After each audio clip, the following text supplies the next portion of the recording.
There are things I find perfectly acceptable to celebrate college basketball. Doing that to my car is not one of them. We watch you, your expert double X's.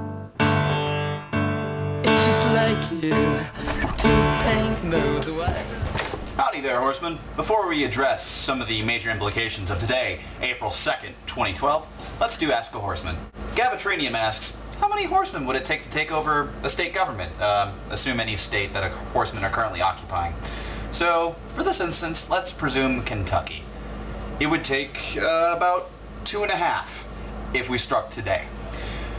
Seeing as the National Guard is being deployed to Lexington in the event of whether UK basketball wins or loses this evening, most of their focus will be on Lexington. Frankfurt's not too far away. We just need to sneak out of town before this happens.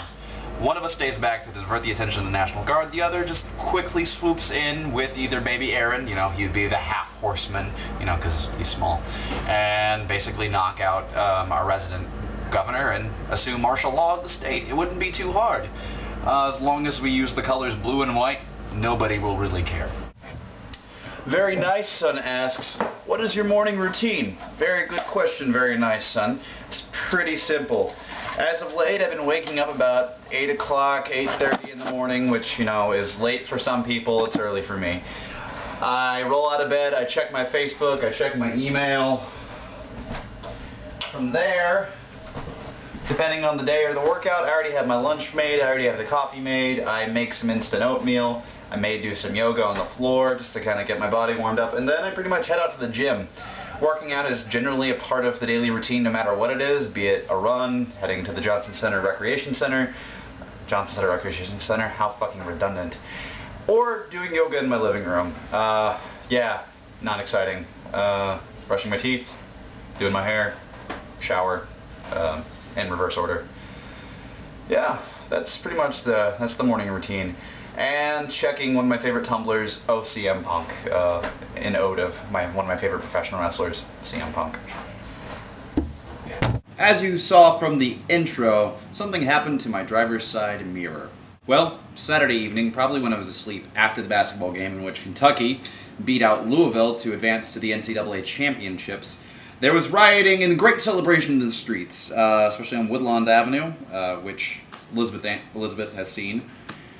I felt like Margaret Mead, seeing everybody celebrate and me just kind of like causally enjoying a beverage and observing. But at some point in the evening, someone decided to be fun to run down the street I live, Maxwell, and smack off driver's side mirrors. This isn't even the worst of what happened. A car on State Street was flipped over and then set on fire.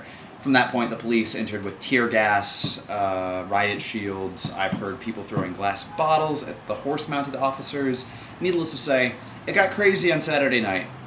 I'm not optimistic that tonight, win or lose against Kansas, that UK and UK fans won't react similarly, if not to a greater degree of destruction or celebration. So needless to say, I'm a little worried. UK fans, people I go to University of Kentucky with, you're wonderful people. I'm wearing this shirt in support of you today because I don't want to wear my hat. Sorry, I can't drink the Kool-Aid. I don't understand it. I don't get it. I don't get it. I could try really hard to get it, but I just don't. I'm not from here. This basketball team has nothing to do with my social or individual identity. So when I am observing calmly and collectively and nodding, not caring, it's not out of disrespect. It's just really, I don't get it.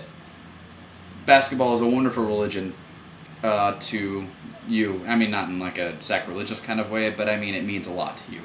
And it's going to be something that's a very important part of your cultural history.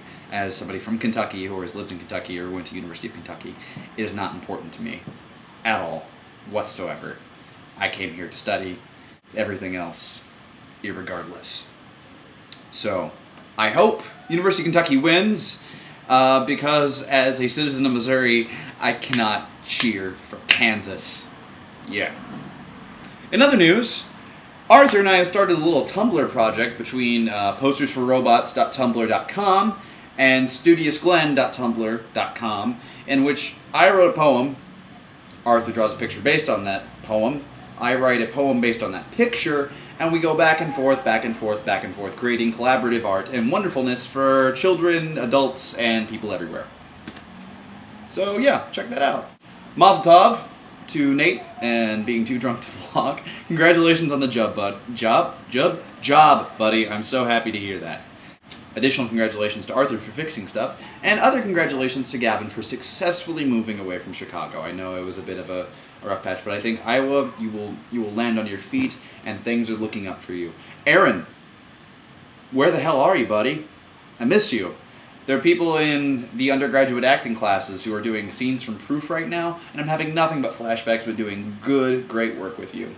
So yeah, hopefully you're doing well. Hopefully things are trucking along nicely, and yeah.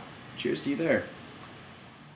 Well, wherever you may find yourself in the world, be it the mean streets of Lexington when there is celebration in the streets, hopefully, celebration, or Iowa City, or Kirksville, or Liverpool, or wherever, do unto others as you would have them do unto you, is all I say. So, don't tell me when you flip over a car and burn it that they deserved it for parking in the wrong area, because I'll feel inclined to do the same to you.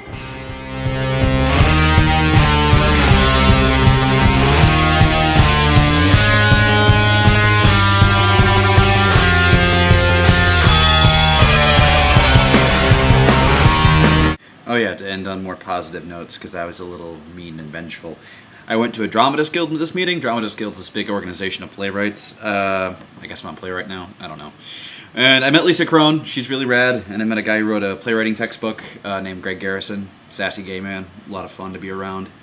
And on this note, I'm going to take off his cardigan. I'm going to get in my car with the broken mirror, go get a little bit of groceries before the streets get too crazy, and make myself some dinner. Maybe take a nap. And hopefully get a lot done before I go watch the game from the safety of a bar that hopefully won't have a lot of sad or happy violence around it. But yeah,